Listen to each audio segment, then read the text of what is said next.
Hola hermanos y amigos, buenas, muy buenas.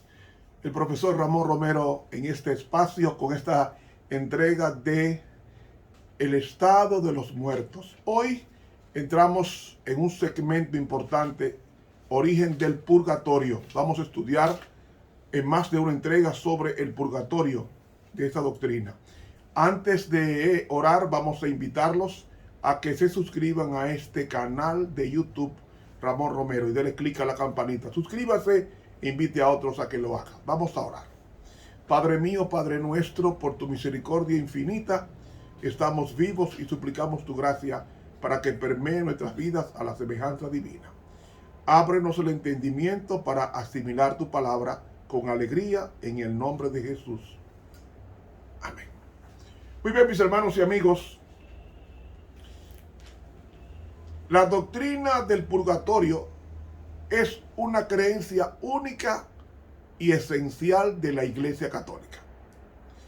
Se basa en que la salvación es un proceso gradual de santificación que comienza con el sacramento del bautismo, cuando la gracia santificadora es infundida inicialmente en el bebé recién nacido y continúa a lo largo de la vida y en la mayoría de los casos después de la muerte en el purgatorio.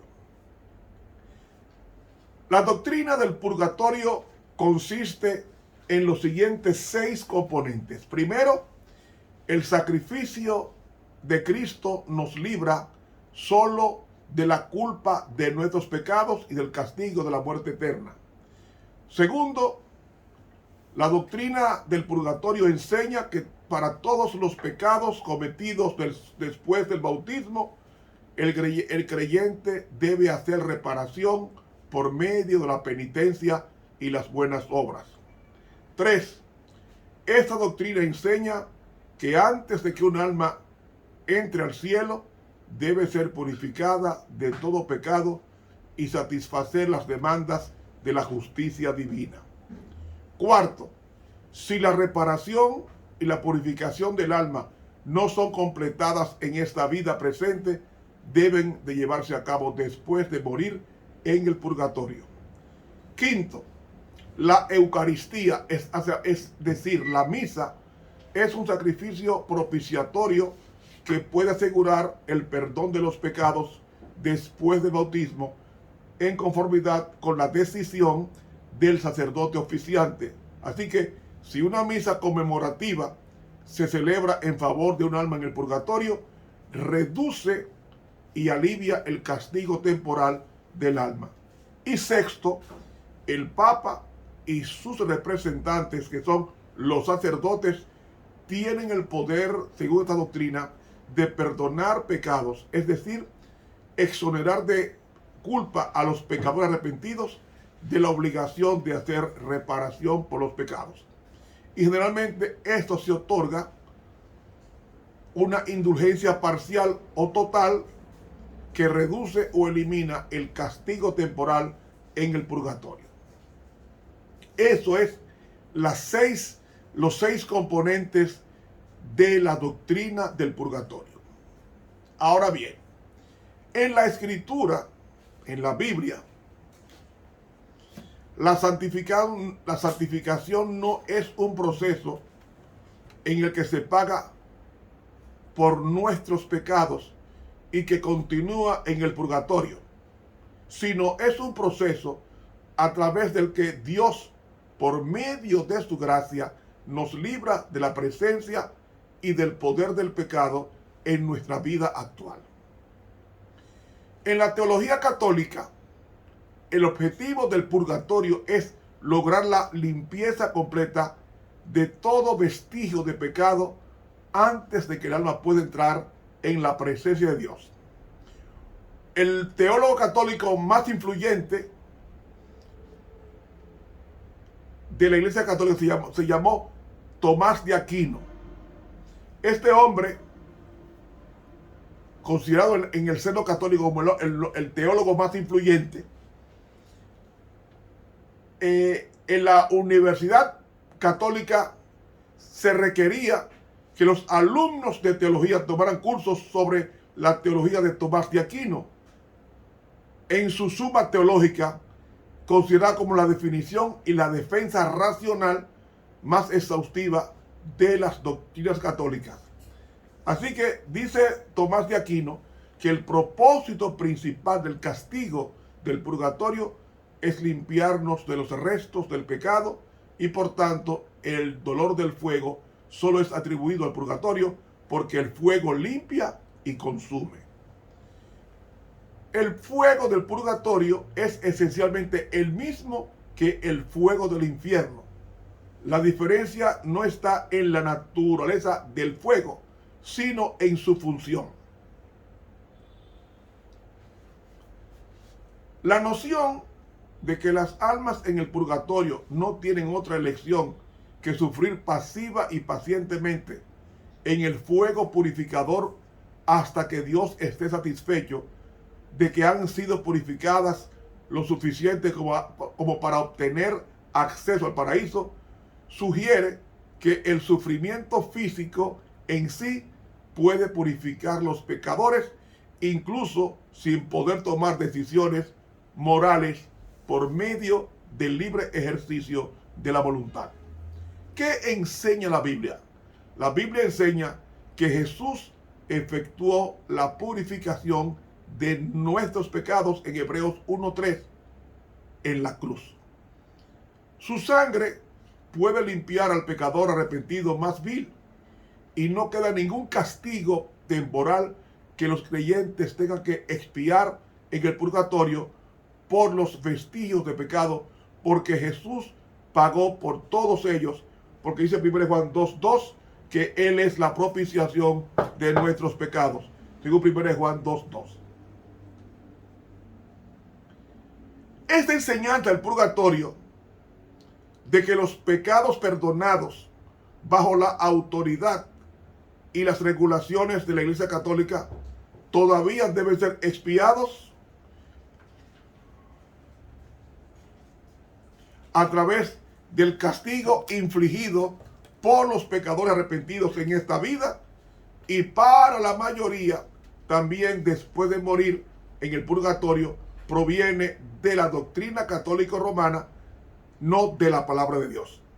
Y según esta doctrina, antes de que un pecador o de que un pecado pueda ser perdonado, debe hacerse reparación por medio de ayuno, limosnas, recitación de oraciones, peregrinajes, indulgencias y otras buenas obras.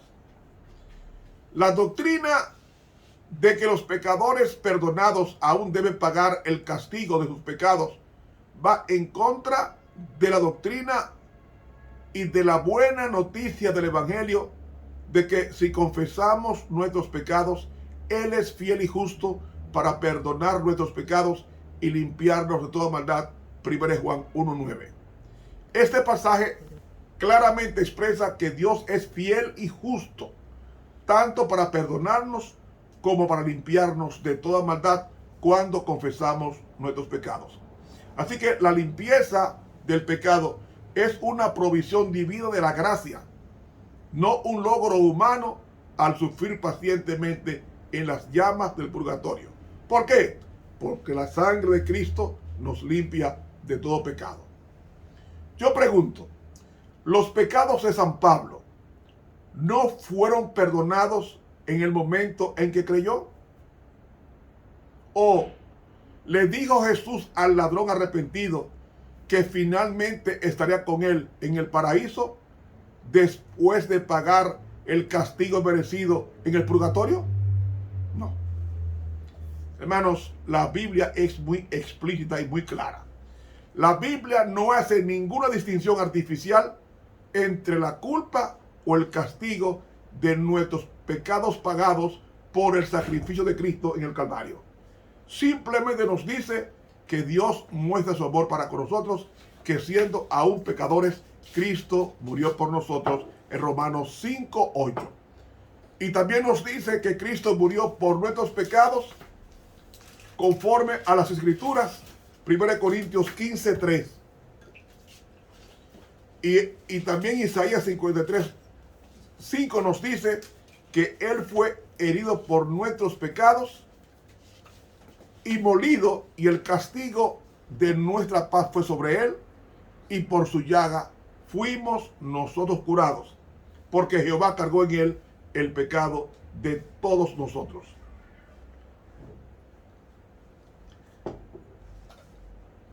Textos como estos enseñan claramente que el sacrificio expiatorio de Cristo pagó en su totalidad el castigo de nuestros pecados. La enseñanza de que los pecadores arrepentidos deben sufrir por ellos mismos el castigo temporal de sus pecados es una clara negación de la plena suficiencia de la muerte expiatoria de Cristo.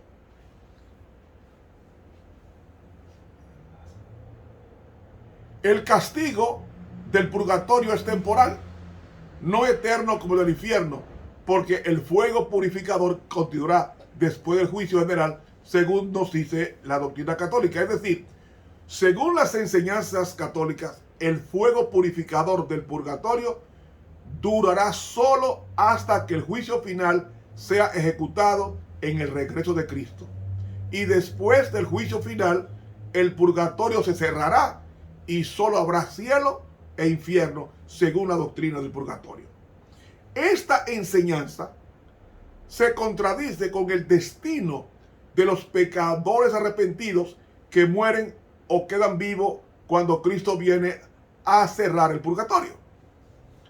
A estos pecadores se les dará una dispensación especial para permitirles entrar al paraíso sin ser primeramente purificados en el purgatorio. Tiene Dios una doble norma, una para los que mueren mucho antes del gran día del juicio y otra para los que mueren inmediatamente después de ese día. Y con respecto a los creyentes que vivan en el momento de la segunda venida de Cristo, ¿qué? ¿Serán admitidos en el paraíso sin la limpieza del purgatorio? Preguntas como estas ponen de relieve la irracionalidad de la doctrina del purgatorio.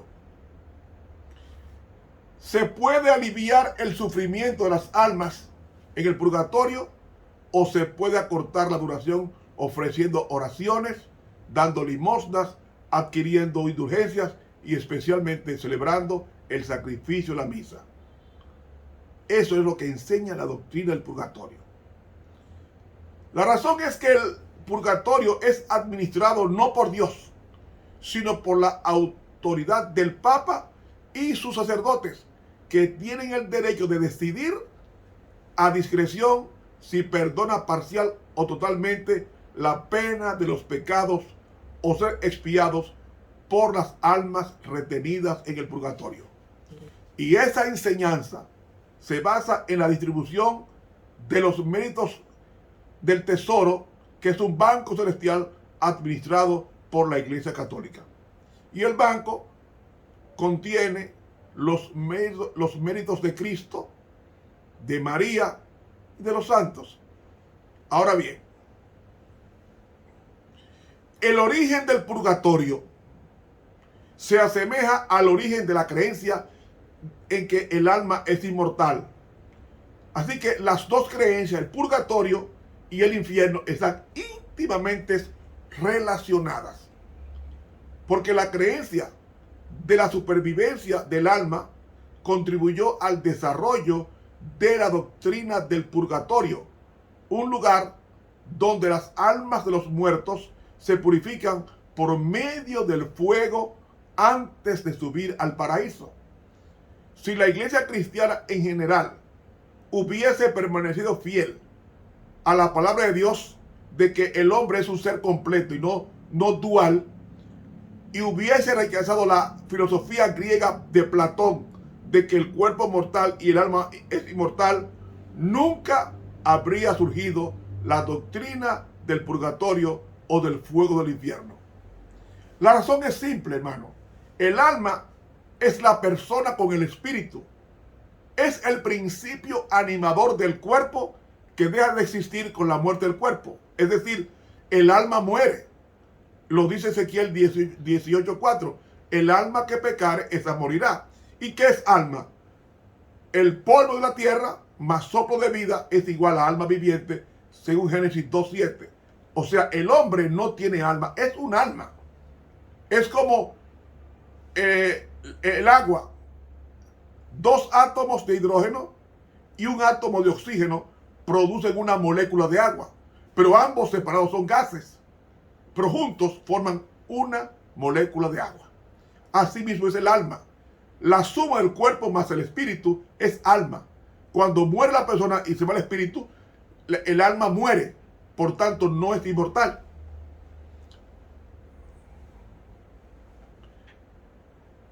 La visión de que el alma está separada del cuerpo viene de Platón, que fue a la Gran Logia Blanca de Egipto y vino con la creencia de que el alma es inmortal y difundió esa creencia en Grecia.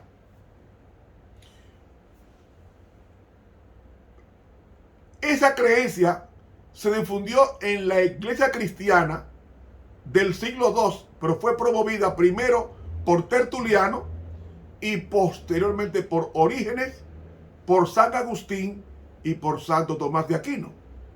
Lo mismo es cierto con el purgatorio, que entró a la iglesia cristiana en el mismo tiempo, aunque la definición formal de la doctrina del purgatorio no tuvo lugar hasta el siglo XII de nuestra era. La noción de una purificación del alma por medio del fuego después de morir es parte de la filosofía griega desarrollada por Platón. La idea de una purificación por medio del fuego después de morir llegó a ser tan familiar y fue absorbida por Platón y se introdujo poco después a las filosofías.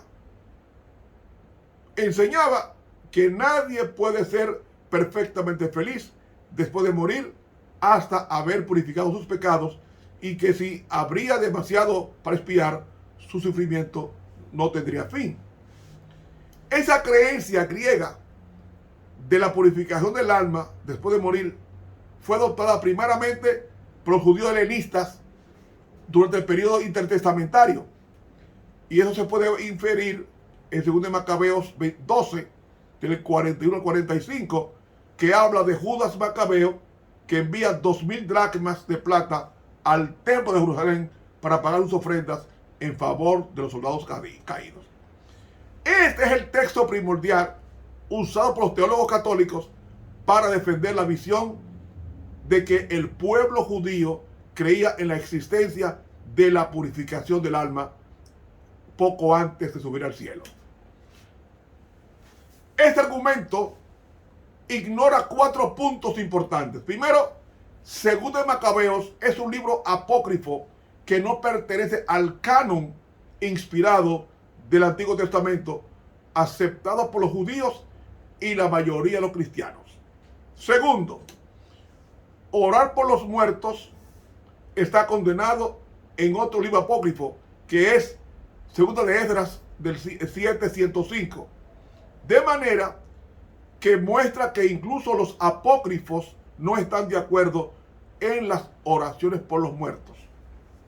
Tercero, un examen minucioso del texto indica que se ofrecían oraciones y sacrificios por los muertos no para aliviar su sufrimiento en el purgatorio, sino para suplicar la misericordia de Dios en el día de la resurrección. Y por último, el Antiguo Testamento nunca habla de purificación de las almas después de morir y antes de entrar al paraíso. Como hemos aprendido que el destino del alma está conectado indisolublemente con el cuerpo, siendo este último la manifestación externa del alma.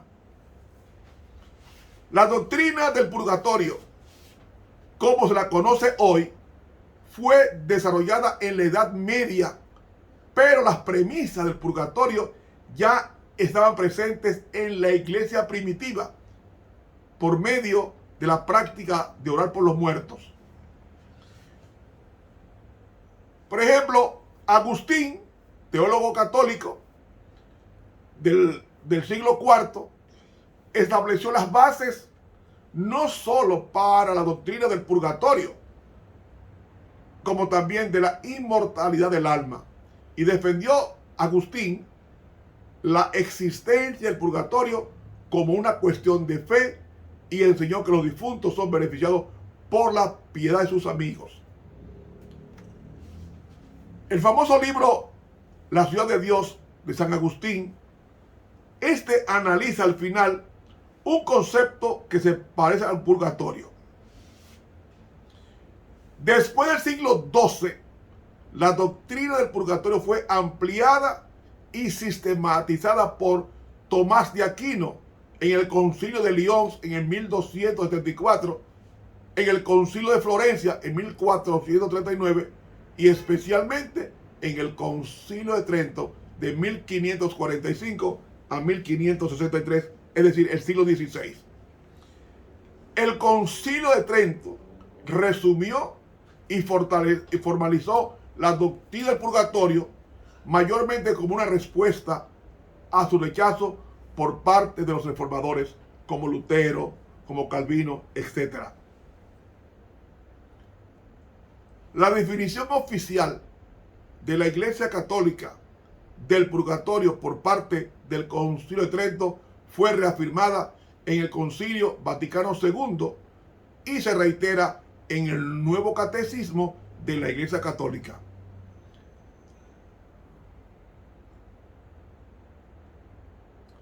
Durante la Edad Media, los albigenses, los valdenses y los husitas negaron la existencia del purgatorio, mayormente sobre el terreno de su interpretación de la salvación como un don divino de gracia. Pero el mayor rechazo de esa doctrina provino de Martín Lutero en el tiempo de la Reforma. Inicialmente Lutero creía en el purgatorio y en el año 1518 dijo que su existencia era innegable. Pero en 1530 concluyó que la existencia del purgatorio no podía probarse partiendo de pasajes bíblicos. Luego, aquel año, Lutero rechazó el concepto del purgatorio en forma total. Y a partir de ahí, todas las denominaciones protestantes importantes rechazaron la noción católica del estado de purificación en el purgatorio entre la muerte y la gloria celestial. Cuantiosas confesiones de fe reformadas, como la Confesión de Fe de Westminster de la Iglesia Presbiteriana o los 39 artículos de la Iglesia Anglicana, todos colocan la existencia del purgatorio en la misma categoría con la adoración de ídolos.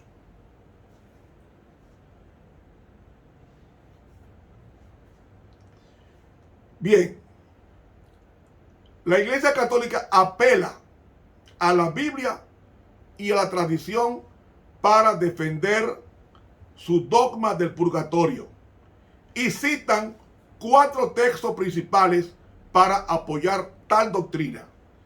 Uno de ellos es 2 Macabeos 12 del 41 al 45. Ese texto, quiero subrayar que 2 Macabeos no es parte del canon inspirado del Antiguo Testamento, sino que viene de lo que se conoce como libros apócrifos.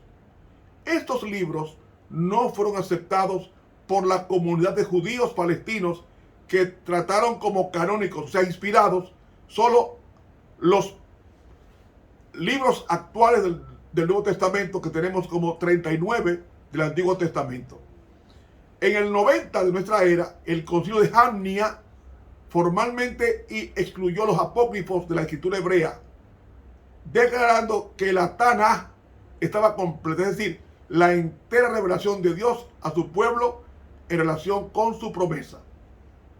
La enseñanza de este pasaje de 2 Macabeos acerca de dar dinero para pagar por los muertos en sí misma es suficiente para probar la falta de inspiración divina en este libro de Segundo de Macabeos, un libro apócrifo.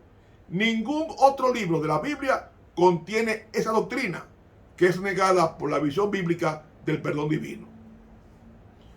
¿Por qué Dios elegiría o por qué Dios les pediría a los creyentes vivos que paguen con dinero para liberar a la gente del purgatorio? ¿Qué bien le hace el dinero terrenal a Dios? De hecho, ¿a quiénes irá el infierno? Obviamente va a los cofres de los oficiales de la iglesia. Y es demasiado claro que toda esa enseñanza de pagar con dinero para aliviar el sufrimiento de los muertos en el purgatorio es una elucubración monetaria eclesiástica en vez de una provisión divina de perdón. Además,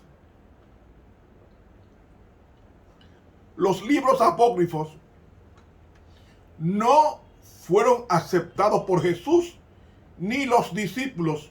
Ninguno de ellos los citó en el Nuevo Testamento. Esos libros fueron rechazados por importantes padres de la iglesia primitiva como Jerónimo, el gran erudito bíblico que tradujo la Biblia latina católico-romana conocida como la Vulgata latina. Jerónimo distinguió entre los libros canónicos y los eclesiásticos. Y en el Concilio de Trento, contradictoriamente, rechazó algunos libros apócrifos como Segunda de Esdras porque hablan en contra de la oración de los muertos. Es importante notar que el Segundo de Macabeos 12, 41-45 contradice la doctrina católica del purgatorio porque Judas en ese libro oró por los soldados caídos por motivo de la resurrección. El punto, amigo, en ese texto es que las oraciones y los sacrificios habían de ofrecerse por los muertos, no para aliviar o acortar sus sufrimientos en el purgatorio, sino para obtener más bendiciones para ellos en el día de la resurrección. Orar para que los pecados de los muertos pudiesen ser perdonados el día de la resurrección no es lo mismo que orar por el alivio de los sufrimientos del purgatorio. Así que ninguna de las dos enseñanzas es bíblica, pero los dos errores no equivalen a una verdad. Ese texto no es bíblico al enseñar que la oración y el sacrificio por los muertos puedan pagar pecados. Así que enviar dinero para ofrecer sacrificios por los soldados caídos, Judas Macabeo no estaba siguiendo la Biblia del Antiguo Testamento. Y entre los muchos conceptos de la ley de Moisés, no había ningún sacrificio por los muertos. Y el texto, tal como parece, contradice claramente la doctrina católica del purgatorio, porque habla de que Dios trata con los pecadores en la resurrección, no en el purgatorio. Otro texto citado por los teólogos católicos es Mateo 12:32, que dice: a cualquiera que dijere alguna palabra contra el Hijo del Hombre, le será perdonado. Pero el que hable contra el Espíritu Santo, no le será perdonado ni en esta vida ni en la venidera. Mateo 12:32. Los teólogos católicos interpretan que este texto significa que algunos pecados que no son perdonados en esta vida pueden ser perdonados después de morir en el purgatorio. El uso católico de este texto para apoyar la doctrina del purgatorio, hay que tomar en cuenta tres cosas. Primero, Ralph Mackenzie dice que el texto no se está refiriendo al perdón de la vida próxima después de sufrir por los pecados, sino al hecho de que no habrá perdón en el siglo venidero por ese pecado. ¿Cómo puede ser que la negación de este pecado no será jamás perdonado, incluso después de morir, sea la base para especular que los pecados serán perdonados en la próxima vida? Hermano, Jesús simplemente quiso enfatizar la gravedad del pecado contra el Espíritu Santo, que nunca sería perdonado, como registra el pasaje paralelo del Evangelio de Marcos, excepto a quien blasfeme contra el Espíritu Santo. Este no tendrá perdón jamás. Es culpable de un pecado eterno. Así que decir que algo nunca puede ocurrir en este mundo ni en el mundo venidero es una forma familiar de decir que nunca puede ser perdonado bajo ninguna circunstancia. Otro aspecto: el purgatorio implica solo el perdón de los pecados veniales, o sea, menores. Pero el pecado contra el Espíritu Santo no es venial, sino mortal, porque es imperdonable. Pregunto, ¿cómo es que una declaración sobre el pecado mortal, imperdonable en la próxima vida, pueda sustentar la enseñanza católica de que los pecados no mortales serán perdonados? Tercero, el hecho de que Cristo no está hablando sobre el castigo que los católicos alegan que se dará en el purgatorio, sino acerca de la naturaleza imperdonable del pecado contra el Espíritu Santo. La declaración de Cristo difícilmente pueda usarse para sustentar la creencia en el purgatorio, donde la deuda debe ser pagada hasta el último centavo por medio de castigos de tormento o del pago de los parientes vivos o la combinación de ambos. Y cuarto, si la declaración de Cristo implicara castigo, sería para los no salvos, para los que finalmente se salvan, como es el caso de los que van al purgatorio. Una declaración sobre el castigo de los no salvos no puede usarse legítimamente en defensa de la creencia en el castigo purgativo de los salvos. Así que, a la luz de estos datos, el uso católico de Mateo 12:32 para apoyar la doctrina del purgatorio evidencia una falta de verdadero sustento bíblico para tal doctrina. Otro texto que usan los eruditos católicos es 1 Corintios 3, del 11 al 15, que dice: porque nadie puede poner un fundamento diferente del que ya está puesto, es a saber, Jesucristo. Si alguien construye sobre este fundamento, ya sea con oro, plata y piedras preciosas o con madera, heno y paja, su obra se mostrará tal cual es, pues el día del juicio la dejará al descubierto. El fuego la dará a conocer y pondrá a prueba la calidad del trabajo de cada uno.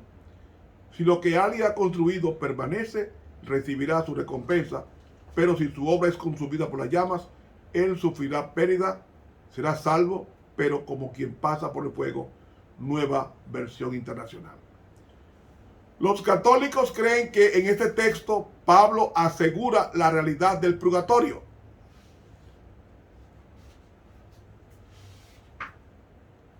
Pablo está diciendo que el fuego pondrá a prueba la calidad del trabajo de cada uno, y si su obra es consumida por las llamas, él sufrirá pérdida. Será salvo, pero como quien pasa por el fuego, según 1 Corintios 3, 13 al 15. Estas palabras claramente implican algún sufrimiento penal, puesto que conecta esto estrechamente con el juicio divino. Difícilmente pueda limitarse al sufrimiento en este mundo, pero parece incluir la idea de que la purificación por el sufrimiento después de morir, concretamente en el purgatorio. El nuevo catecismo de la Iglesia Católica interpreta el fuego mencionado en este texto como la limpieza y la purificación del alma que sufre en el purgatorio para expiar su pecado.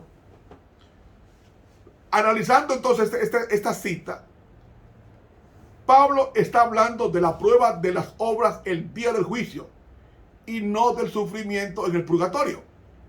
Pablo dice, el fuego pondrá a prueba la calidad del trabajo de cada uno. Es decir, las obras de cada cristiano serán probadas y todos serán recompensados en consecuencia.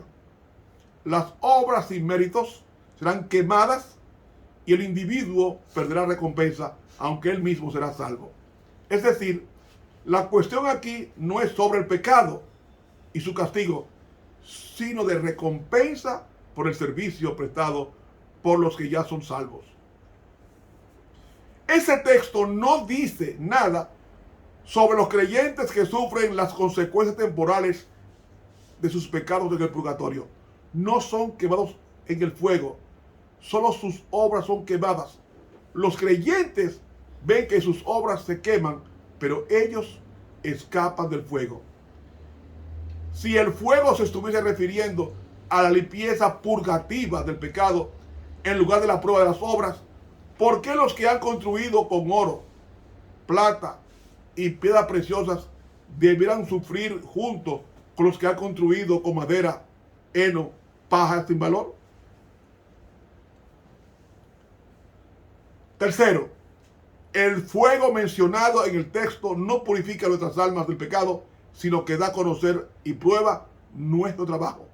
El fuego la dará a conocer y pondrá a prueba la calidad del trabajo de cada uno. Al contrario de la enseñanza católica, este pasaje no dice nada sobre la expiación del pecado, sino que en vez de eso se centra en las recompensas de los creyentes que van a recibir por su servicio. Lo que Pablo está indicando es que la obra de algunos creyentes pasarán la prueba del juicio final, mientras que la de otros desaparecerá. Y el énfasis está sobre la importancia de producir obras aceptables para Dios. Hermanos, el versículo 15 dice, será salvo, pero como quien pasa por el fuego. Eso puede indicar, esta expresión, salvarse de milagro o se salvó por un pelo. Pablo parece que quiere hacer entender este tema. Gracias a Dios que han sido salvados, pero ¿qué van a hacer con esta oportunidad? ¿La van a desaprovechar o servirán al Señor de todo corazón? Hermano, no son las llamas del purgatorio las que limpian a los pecadores arrepentidos de sus pecados, sino que la sangre de Jesucristo, su Hijo, nos limpia de todo pecado. ¿Por qué rechazamos la doctrina del purgatorio? Es que la doctrina del purgatorio no se enseña en la Biblia. No existe evidencia de que el purgatorio alguna vez haya formado parte del mensaje de Cristo y de sus apóstoles. La razón es simple. En la Biblia, nuestro destino eterno se decide durante vida, no después de la muerte. Nuestros pecados nunca son expiados en un purgatorio ardiente después de morir. ¿Por qué? Porque cuando morimos, nuestros cuerpos descansan en la tumba hasta la mañana de la resurrección. La segunda razón es que la doctrina del purgatorio contradice la palabra de Dios. La contradice, ¿por qué? Porque dice Romanos 3:24 que justificado gratuitamente por su gracia mediante la redención que es de Cristo Jesús, a quien Dios puso como propiciación por medio de la fe. No hay nada más incompatible con la naturaleza del Evangelio que la idea de que los creyentes deben satisfacer la justicia divina después de morir en el purgatorio. Si la Iglesia Católica aceptara la plena reparación de nuestros pecados provista por el sacrificio de Cristo en el Calvario, la doctrina del purgatorio se vendría abajo inmediatamente. Además la rechazamos porque la doctrina del purgatorio niega la suficiencia o la eficacia de la muerte de Cristo en el Calvario. Porque dice Hebreos 10:14, porque con una sola ofrenda hizo Jesús perfecto para siempre a los santificados. Y declarar que debemos sufrir por nuestros pecados es el insulto máximo para el sacrificio expiatorio de Cristo. Hermanos, existe un purgatorio, pero no está después de nuestra muerte. Fue en la muerte de Cristo. Porque habiendo purificado, habiendo efectuado, dice Hebreos 1:3, habiendo efectuado la purificación de nuestros pecados por medio de sí mismo, se sentó a la diestra de la majestad de las alturas. La purificación de nuestros pecados se ha efectuado en tiempo pasado en la cruz. Y gracias a Dios que este es el único purgatorio que tendremos que sufrir alguna vez por nuestros pecados. Otra cosa que rechazamos de esta doctrina es que la doctrina del purgatorio se basa en la visión dualista griega de la naturaleza humana. Y esa visión, esa naturaleza dualista, es decir, que alma es una cosa y cuerpo es otra cosa, y están separados, no es cierto. La persona es alma, no tiene alma, sino que es un alma, según Génesis 2:7. Y según esa visión dualista griega, entró a la iglesia cristiana a finales del siglo II. Y según la visión dualista, el cuerpo es el caparazón temporal y físico de carne y hueso que aloja al alma. Y que el alma es el componente no material e inmortal que deja el cuerpo al morir y continúa viviendo conscientemente para siempre en el cielo o en el infierno o el purgatorio. Eso no es así.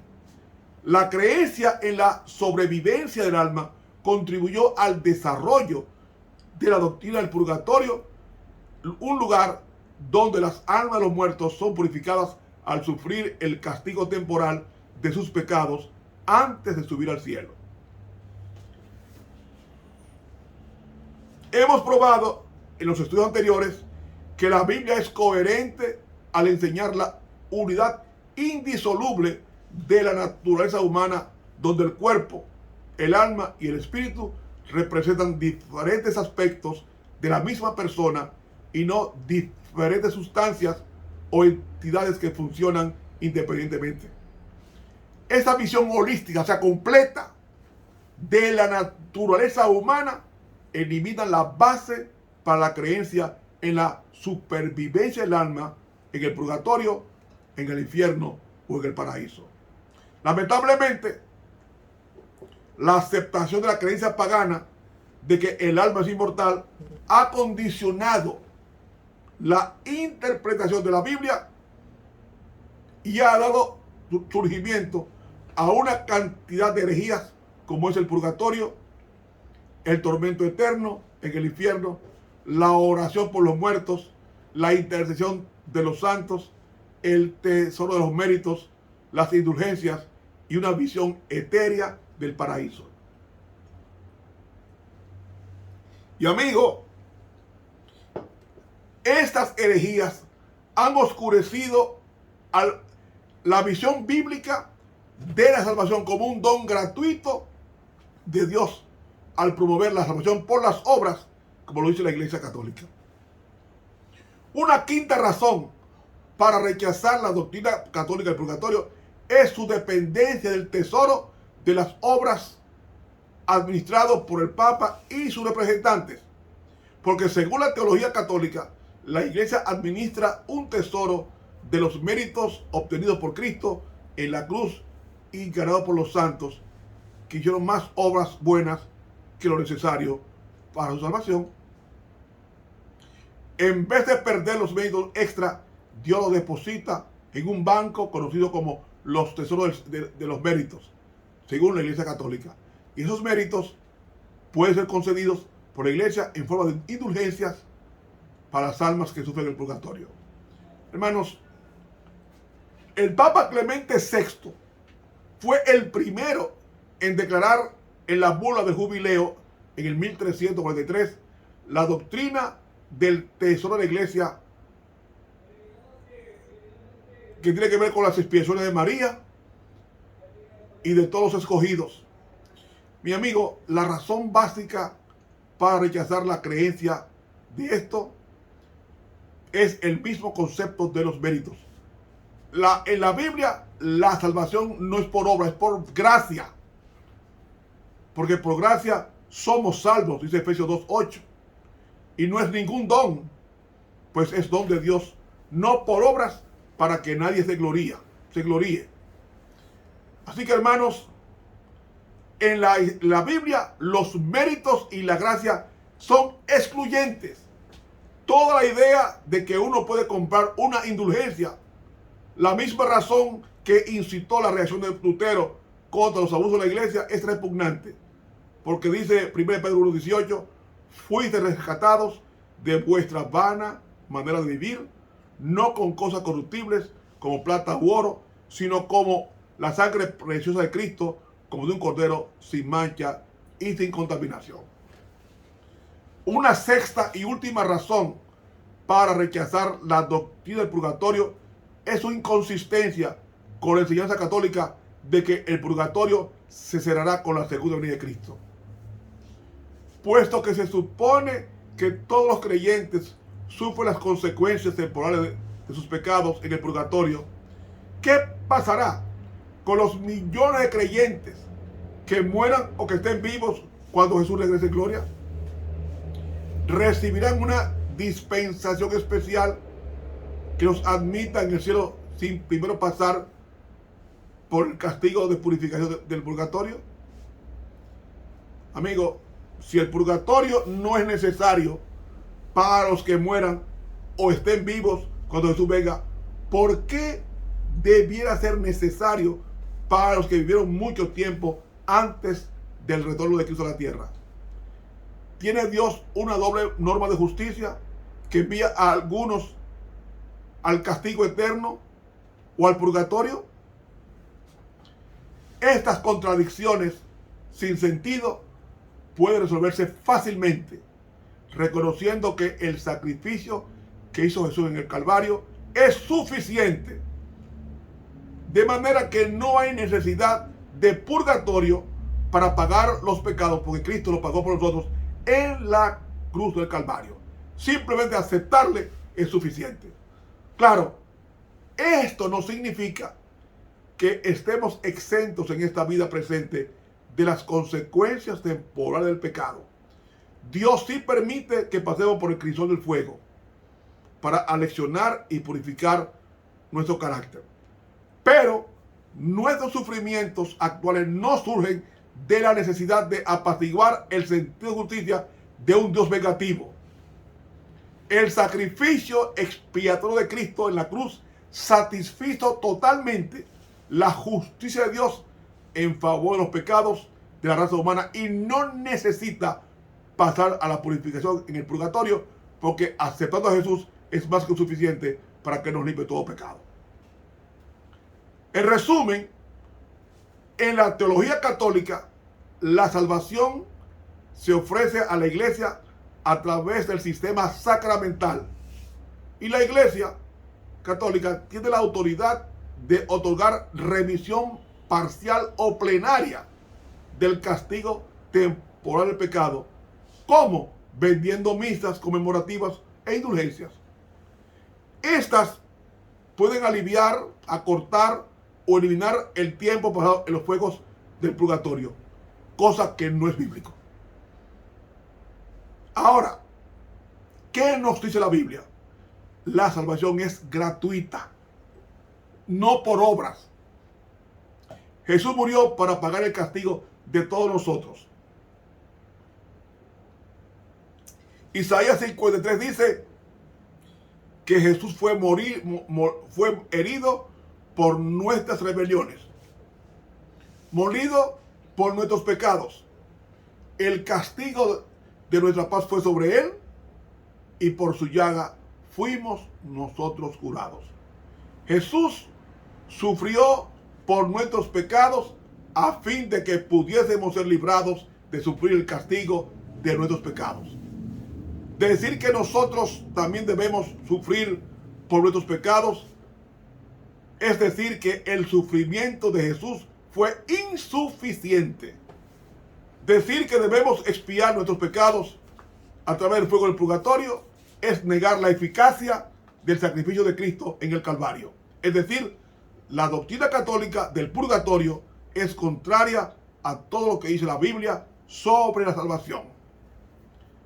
Concordamos con los católicos en la necesidad del purgatorio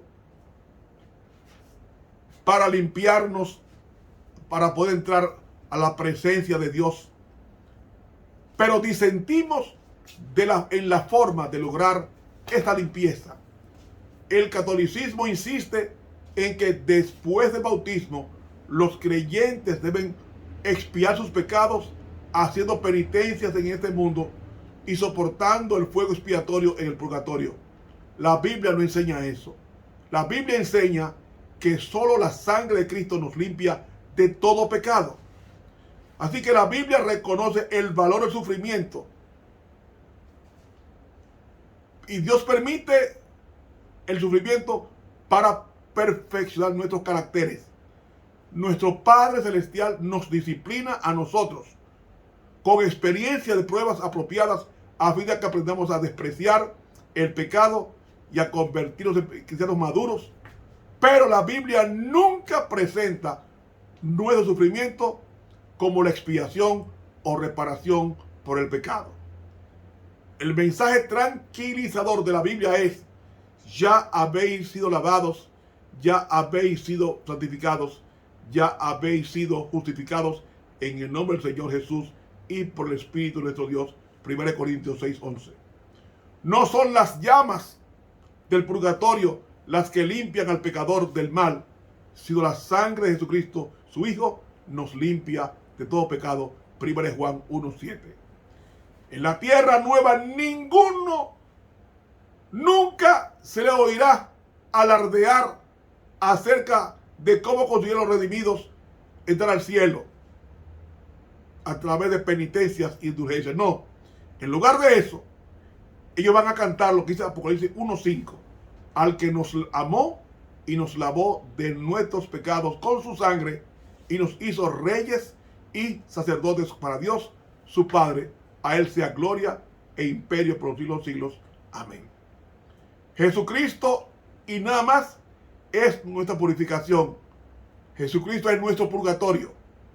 Si percibimos la necesidad de experimentar perdón y limpieza completos, el tiempo y el espacio es ahora, en esta vida presente, no después de morir en los fuegos purificadores del purgatorio. Si hemos dejado de vivir de acuerdo con los principios morales de Dios, no nos desesperemos. Servimos a un Dios misericordioso y compasivo que tiene muchas ansias de perdonarnos y de limpiarnos de los pecados que le confesemos. Porque dice: si confesamos nuestros pecados, Él es fiel y justo para perdonar nuestros pecados y limpiarnos de toda maldad. 1 Juan 1:9. Pregunto: ¿cree Ramón Romero en el purgatorio? Sí, creo en el purgatorio de Dios. Pero mi purgatorio es Jesucristo, no un lugar de tormento. Mi purgatorio es Jesucristo, que me perdona y me limpia de todos mis pecados. Jesús es mi purgatorio, no un lugar de tormento. Porque en la Biblia no existe el purgatorio en ninguna forma, ni en el Antiguo Testamento ni en el Nuevo. No lo enseñó Jesús, ni tampoco sus discípulos. El purgatorio es una creencia pagana introducida en la Iglesia Católica hasta el sol de hoy y apoyada por varios concilios, entre ellos el de Trento y el Catecismo Católico, que aparece en circulación en todo el mundo. Hermanos, el purgatorio como lugar de tormento no existe en la Biblia. Ahora, sí hay un purgatorio. Cristo es mi purgatorio, el que me purifica y me limpia de todo pecado. ¿Cuál es el tuyo? Hermano, que Dios nos bendiga. Hemos llegado al final de este estudio. Origen, desarrollo y objeciones a la doctrina del purgatorio. Suscríbase a este canal de YouTube para que reciba estos temas en sus correos. Suscríbase a este canal de YouTube, dale clic a la campanita. La próxima entrega será la próxima semana, una sobre la doctrina del estado de los muertos. Que Dios nos bendiga y nos guarde. Estuvo con ustedes el profesor Ramón Romero.